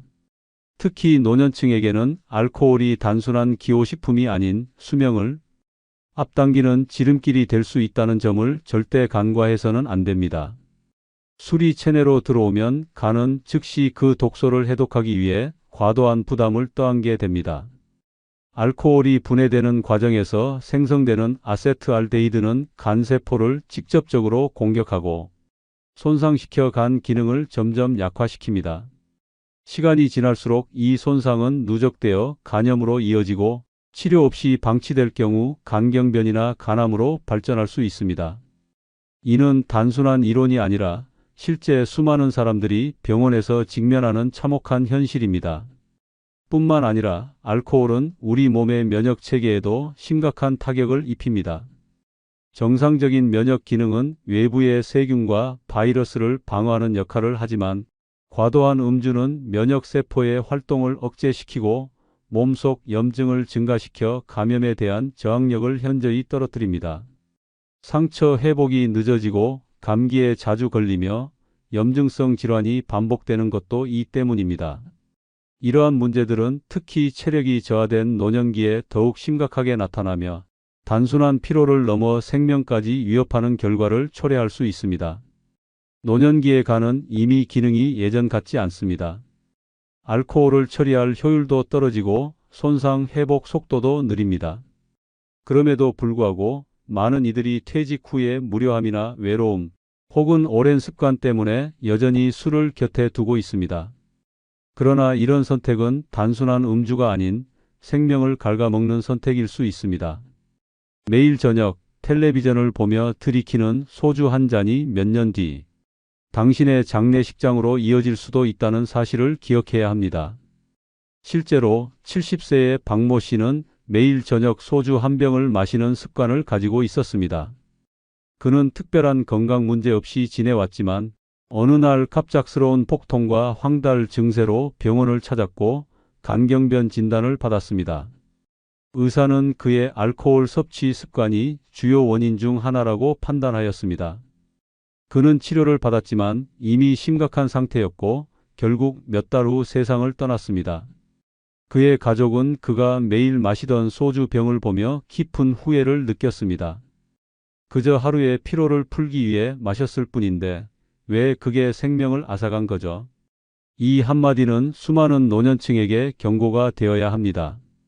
알코올은 결코 가볍지 않습니다. 그것은 당신의 건강을 조여오는 은밀한 독약입니다. 알코올의 섭취를 줄이고 건강한 생활 습관을 유지하는 것이 노년기의 건강을 지키는 데 중요합니다. 당신의 건강과 수명을 지키기 위해 오늘부터라도 알코올을 멀리하시기 바랍니다. 수명을 빠르게 단축시키는 7번째 음식은 통조림과일입니다. 통조림 과일은 노년기의 건강을 조용히 무너뜨리는 달콤한 함정입니다. 보기에는 손질할 필요 없이 간편하고 과일의 맛을 오래 유지할 수 있는 똑똑한 선택처럼 보일 수 있습니다. 하지만 그 속을 들여다보면 치명적인 당분과 첨가물이 당신의 건강을 서서히 좀먹고 있는 위험한 실체가 드러납니다. 노년층에게 이러한 식품은 단순한 간식이 아니라 수명을 서서히 단축시키는 달콤한 독일 수 있다는 사실을 절대 간과해서는 안 됩니다. 대부분의 통조림 과일은 묽은 물이 아니라 고농도 설탕 시럽에 담겨 있습니다. 이 시럽은 단지 보존을 위한 액체가 아닙니다. 그것은 당분이 포화된 위험한 액체이며 과일 속으로 깊이 스며들어 과도한 당 섭취를 유도합니다. 매일 이 과일을 섭취한다는 것은 매일 설탕을 숟가락으로 떠먹는 것과 다름없습니다. 이러한 당의 과잉 섭취는 혈당을 순간적으로 폭발적으로 끌어올리고 인슐린의 과도한 분비를 유도하면서 체내의 균형을 무너뜨립니다. 시간이 지나면서 인슐린이 제대로 작용하지 못하는 인슐린 저항성이 생기고 이는 곧바로 제2형 당뇨병의 발병으로 이어집니다. 당뇨병은 단순히 혈당이 높은 병이 아닙니다. 시력을 잃고 발끝부터 괴사가 시작되며 심장마비나 뇌졸중으로 갑작스러운 죽음을 맞게 할 수 있는 무서운 질환입니다. 게다가 통조림 과일에 포함된 고당분은 체내 만성 염증을 증가시키고 혈관 내벽을 손상시켜 고혈압과 심혈관 질환의 발병률을 높입니다. 간은 당을 중화시키기 위해 혹사당하고 결국 지방간이나 간 기능 저하로 이어질 수 있습니다. 나이가 들수록 이러한 악영향은 더욱 빠르게 그리고 더 치명적으로 나타납니다.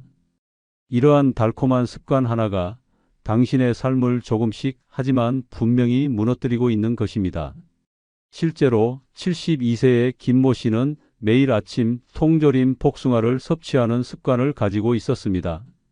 그는 과일을 손질하는 번거로움을 피하기 위해 통조림 과일을 선택했고 달콤한 맛에 익숙해져 있었습니다.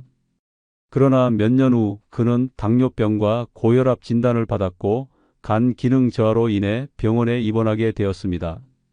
의사는 그의 통조림 과일 섭취 습관이 주요 원인 중 하나라고 판단하였습니다. 그는 치료를 받았지만 이미 건강 상태는 심각하게 악화되어 있었고 결국 몇 달 후 세상을 떠났습니다. 그의 가족은 그가 매일 먹던 통조림 과일을 보며 깊은 후회를 느꼈습니다. 그저 편리해서 먹었을 뿐인데 왜 그게 생명을 앗아간 거죠? 이 한마디는 수많은 노년층에게 경고가 되어야 합니다. 통조림 과일은 결코 가볍지 않습니다. 그것은 당신의 건강을 조여오는 달콤한 함정입니다.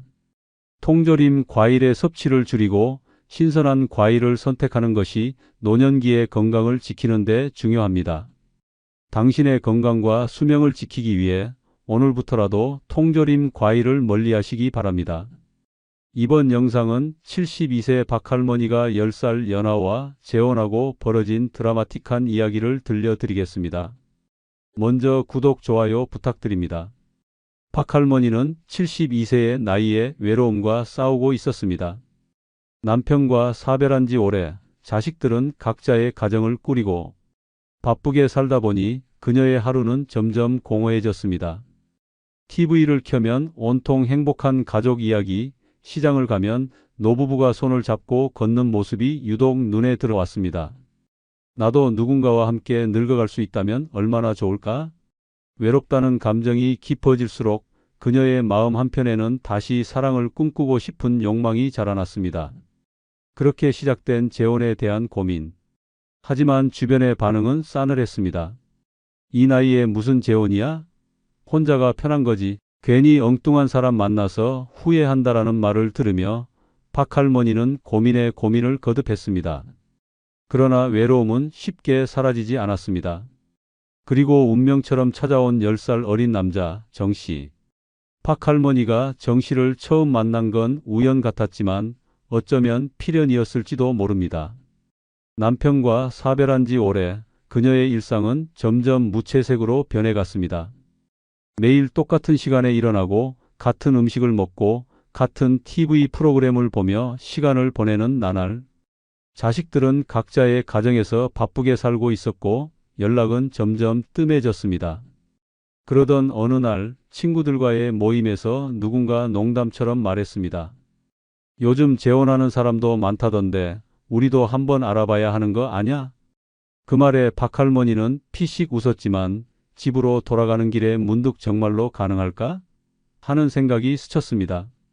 그렇게 그녀는 처음으로 노년층을 위한 커뮤니티 모임을 찾기 시작했습니다. 그곳에서는 비슷한 또래의 사람들이 만나 대화를 나누고 함께 여행을 다니기도 했습니다. 박할머니는 그래, 혼자 집에서 텔레비전만 보느니 이렇게라도 사람들과 어울리는 게 좋겠어라며 모임에 나가기 시작했습니다. 그곳에서 그 남자 정씨를 처음 만났습니다. 정씨는 박할머니보다 10살이나 어린 62세의 남성이었지만 자신을 훨씬 젊게 보이도록 꾸미고 있었습니다. 말투는 부드럽고 유머 감각도 뛰어나며 무엇보다 박할머니의 이야기를 경청해주는 사람이었습니다. 오랜만에 누군가와 깊이 대화한다는 사실이 그녀를 설레게 만들었습니다. 그날 이후 정씨는 박할머니에게 자주 연락을 했습니다. 오늘 모임에서 할머니 말씀 듣고 너무 감동받았어요. 할머니랑 이야기하는 게 너무 좋아요. 젊은 사람들보다 더 깊은 대화가 돼요. 박할머니는 오랜만에 자신이 누군가에게 필요한 존재라는 느낌을 받았습니다. 정씨는 그녀를 배려하는 듯한 말과 행동으로 마음의 문을 여는 데 성공했습니다. 할머니, 혼자 사시는 거 힘들지 않으세요? 저도 혼자 사는데 가끔 너무 외롭더라고요. 그 한마디에 박할머니는 흔들렸습니다. 그래, 나도 외로워. 내 남은 인생을 함께할 누군가가 필요해. 주변에서는 조금 더 생각해봐. 너무 급하게 결정하지 말라고 조언했지만 정씨의 다정한 태도에 그녀는 이미 마음을 빼앗기고 있었습니다. 그리고 얼마 지나지 않아 정씨는 박할머니에게 조심스럽게 말했습니다. 할머니, 저랑 함께 사는 거 어떠세요? 남은 인생 함께 의지하면서 살아요. 그 말에 박할머니는 깊은 고민에 빠졌습니다. 하지만 결국 그녀는 이렇게 좋은 사람과 함께하는 게 내게 주어진 마지막 기회일지도 몰라라고 생각하며 새로운 사랑을 받아들이기로 결심했습니다. 그렇게 박할머니와 정씨의 재혼이 성사되었습니다. 그렇게 박할머니와 정씨는 새로운 인생을 함께하기로 결정했습니다. 오랜만에 가슴이 두근거리는 감정을 느꼈고 이제 더 이상 혼자가 아니라는 사실이 그녀를 설레게 만들었습니다. 결혼식은 소박했지만 두 사람은 마치 젊은 연인처럼 손을 꼭 잡고 행복을 약속했습니다. 재혼 후 박할머니는 달라진 일상에 매 순간 감격했습니다. 아침이면 정씨가 먼저 일어나 커피를 내리며 여보, 좋은 아침이에요 라고 다정하게 속삭였습니다. 누군가의 따뜻한 목소리와 함께 하루를 시작하는 것이 이렇게 행복한 일이었나 싶었습니다.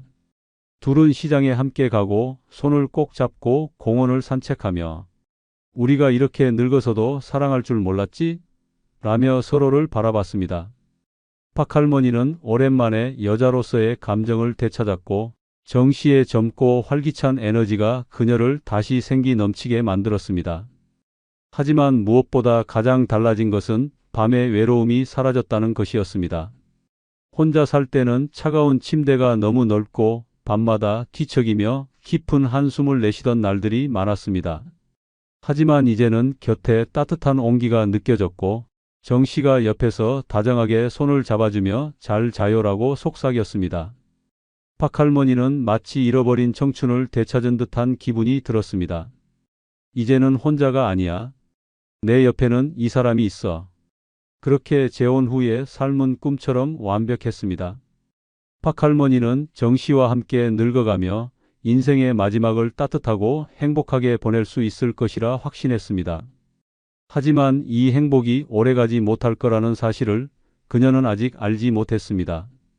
박 할머니를 기다리고 있는 것은 달콤한 동화가 아닌 악몽 같은 현실이었습니다.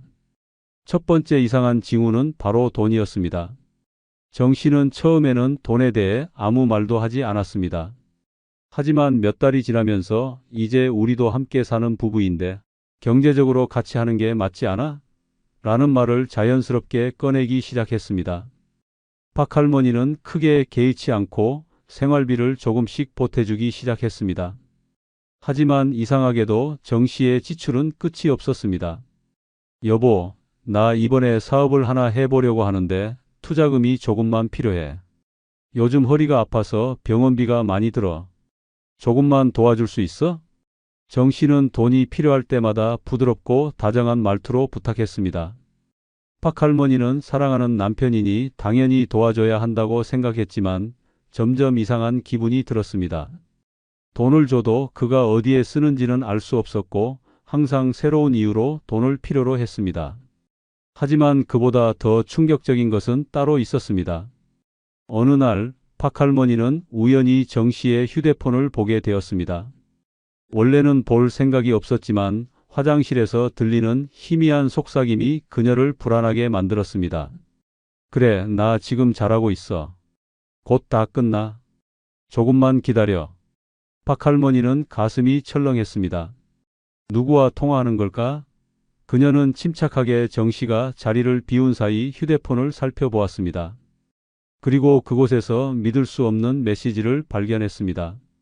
마이너스 잘 지내? 요즘 많이 챙겨줘? 조금만 더 기다려. 내가 다 처리할게. 마이너스 곧 정리하고 너한테 갈 거야. 그동안 잘 있어. 박 할머니는 손끝이 떨리고 심장이 미친 듯이 뛰었습니다. 이건 분명히 다른 여자와 주고받은 메시지였습니다. 하지만 그녀를 더욱 공포에 몰아넣은 건 그 다음에 발견한 메시지였습니다. 마이너스 이제 슬슬 마무리해야지. 너무 오래 끌면 안 돼. 순간 박 할머니는 숨이 막혔습니다.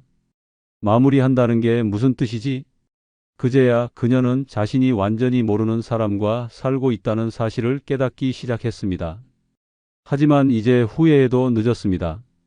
그녀가 감히 상상조차 하지 못했던 끔찍한 진실이 바로 눈앞에 기다리고 있었습니다. 박 할머니는 휴대폰을 쥔 채 손끝이 차갑게 얼어붙는 느낌을 받았습니다. 이제 슬슬 마무리해야지라는 그 한 문장이 머릿속에서 맴돌았습니다. 도대체 무슨 뜻일까? 정 씨는 대체 누구와 대화를 나누고 있는 걸까? 그녀의 마음속에 불길한 예감이 스멀스멀 피어올랐습니다.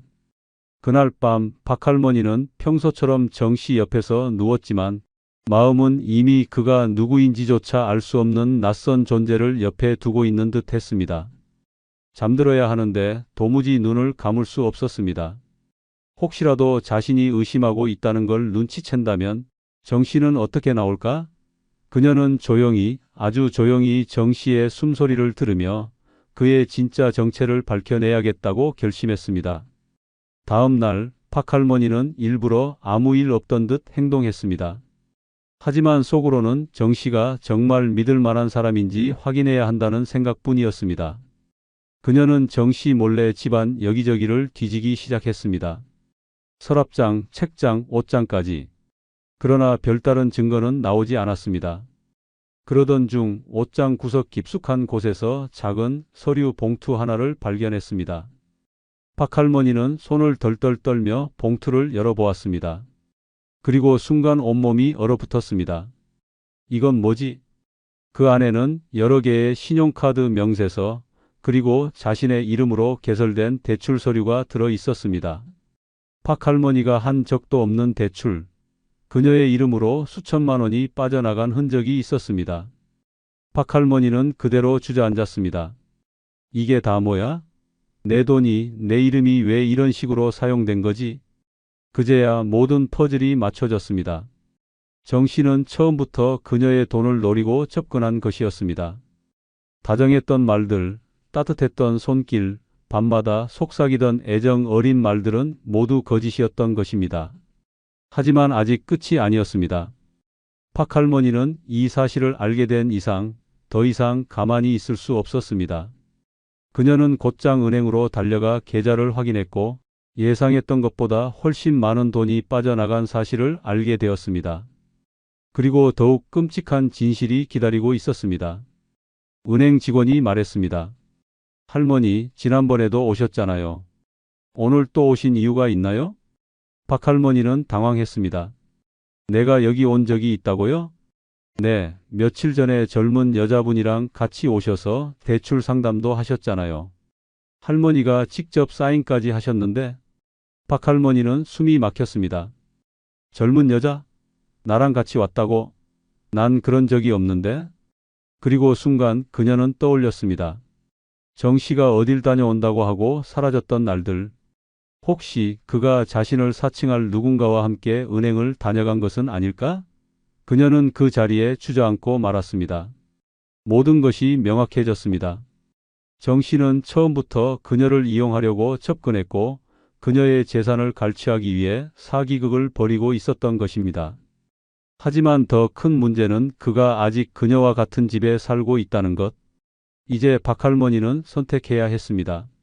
이 사실을 정 씨에게 말할 것인가, 아니면 모른 척하면서 탈출 계획을 세울 것인가. 하지만 그 순간 집으로 돌아온 박 할머니를 기다리고 있던 건 더욱 소름 끼치는 광경이었습니다. 박 할머니는 은행에서 들은 말이 머릿속을 떠나지 않았습니다.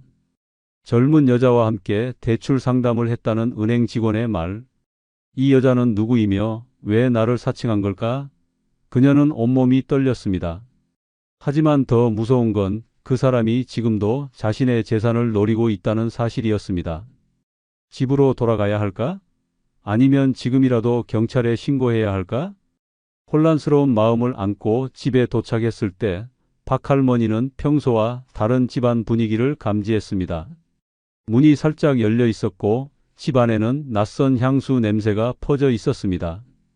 순간 그녀의 심장이 미친 듯이 뛰기 시작했습니다. 혹시 그 여자?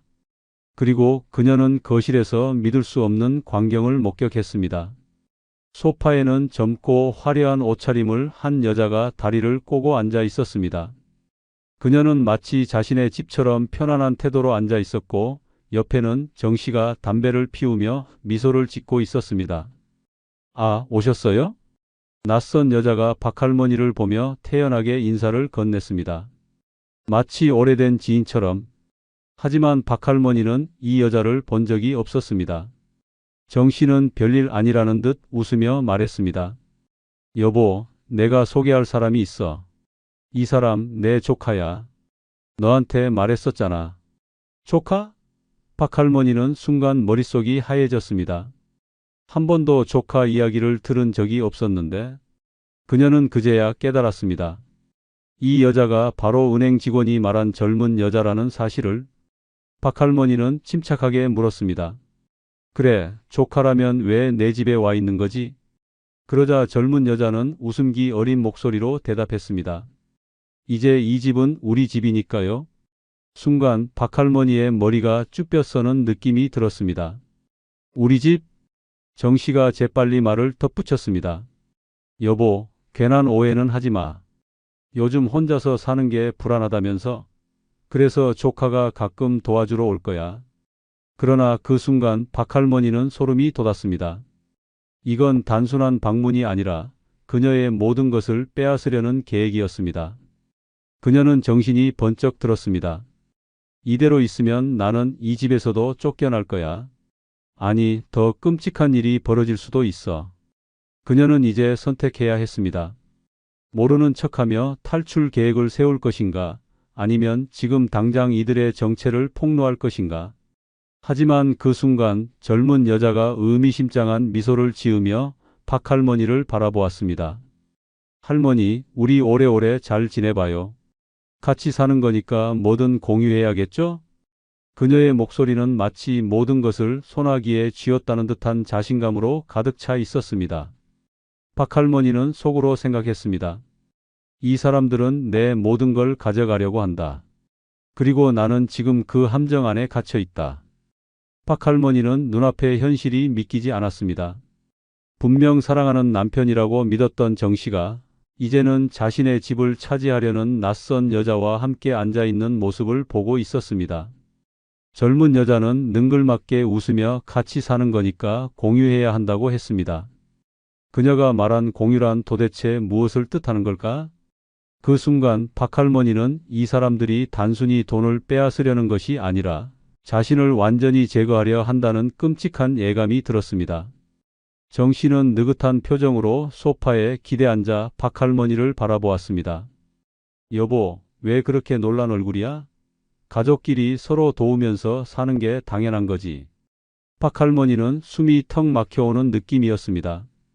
분명 며칠 전까지만 해도 여보, 사랑해요 라고 속삭이던 사람이 이제는 노골적으로 이 집을 함께 소유해야 한다는 식으로 말하고 있었습니다.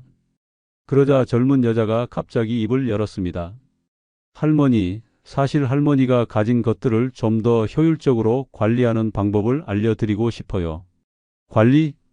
그 순간 박할머니는 온몸에 소름이 돋았습니다. 젊은 여자는 손가락으로 테이블을 두드리며 아주 태연한 목소리로 말했습니다. 예를 들면 집을 정씨 아저씨랑 공동 명의로 바꾼다든가요? 박할머니의 머릿속이 하얘졌습니다. 이제 본색을 드러내는 건가? 그리고 계좌도 정리할 필요가 있겠죠.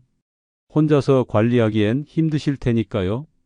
박할머니는 이제야 모든 상황이 정리되었습니다. 이들은 처음부터 집과 돈을 노리고 접근한 것이었습니다. 정 씨는 더 이상 연기를 하지 않았습니다.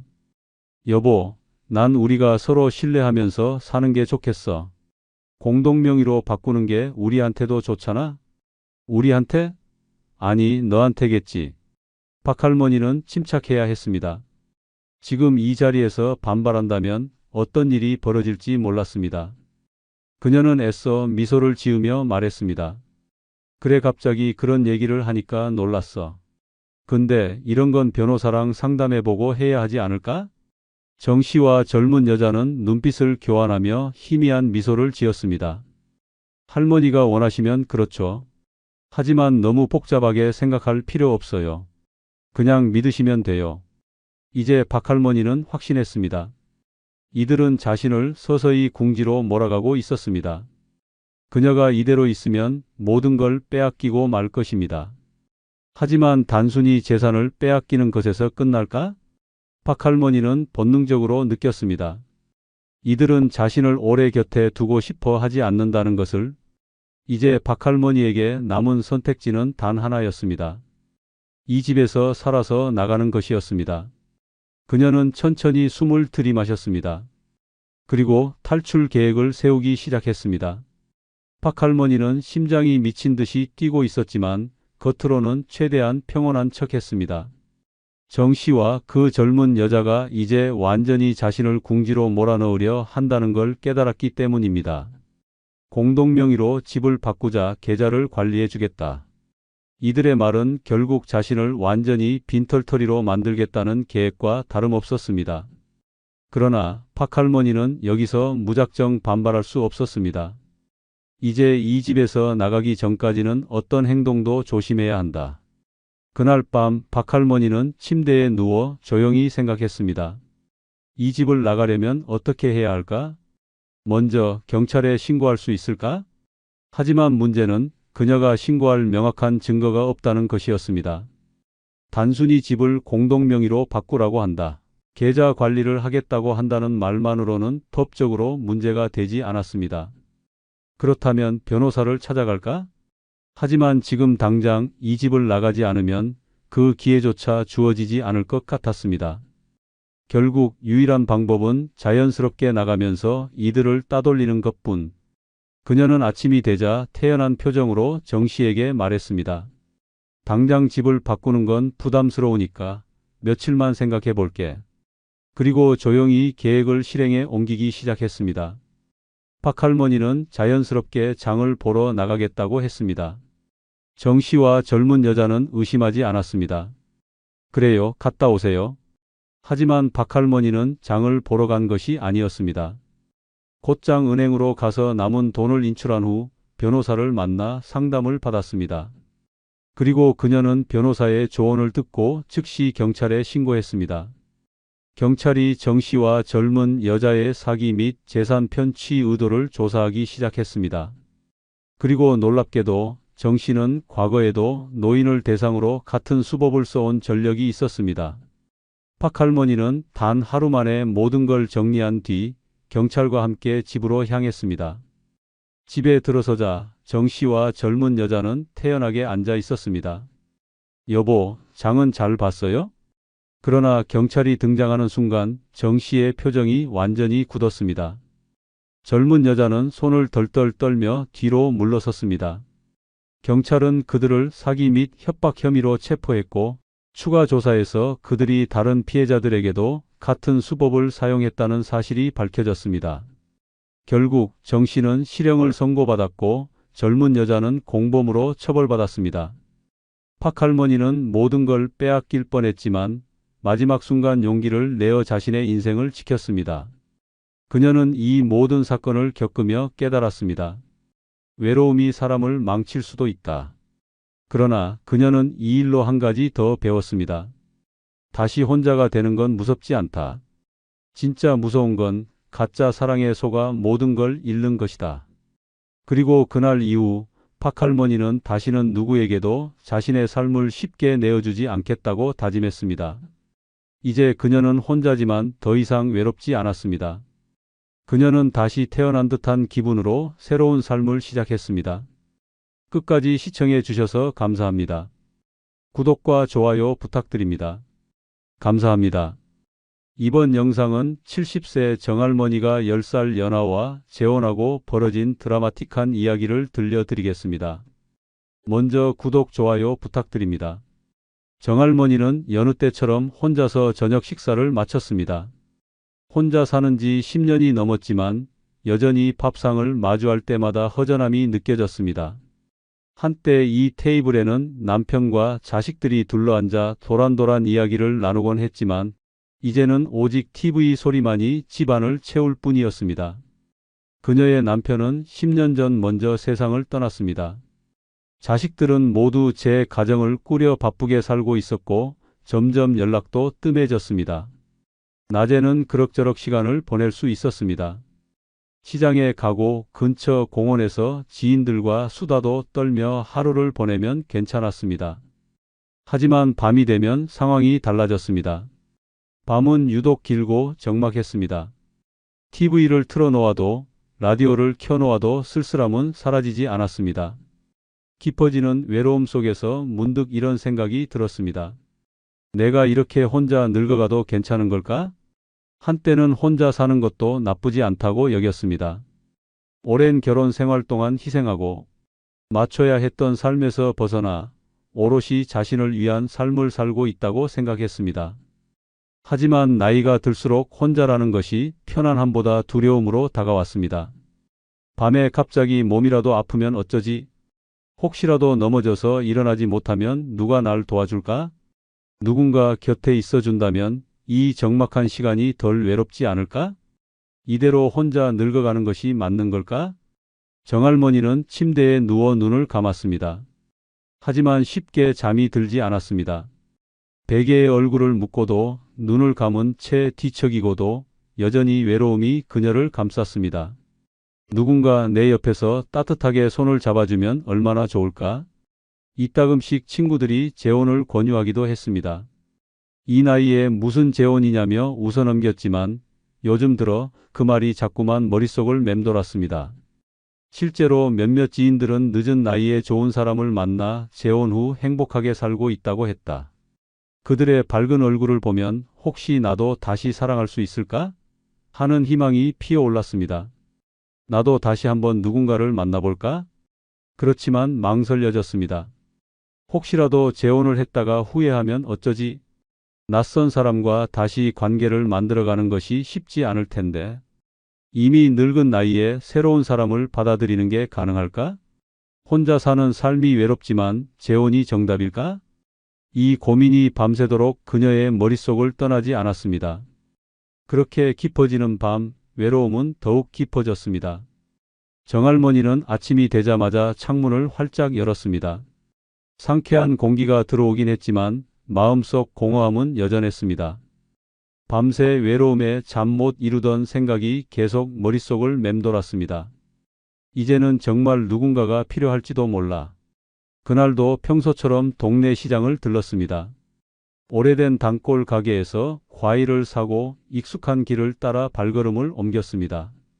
그런데 우연히 오래된 친구를 만났습니다. 정할머니, 요즘 어떻게 지내요? 반가운 얼굴에 웃으며 인사를 나눴습니다. 친구와 함께 근처 찻집에 앉아 이런저런 이야기를 나누다 보니 자연스럽게 재혼이라는 주제가 나왔습니다. 요즘 혼자 사는 게 많이 힘들지 않아?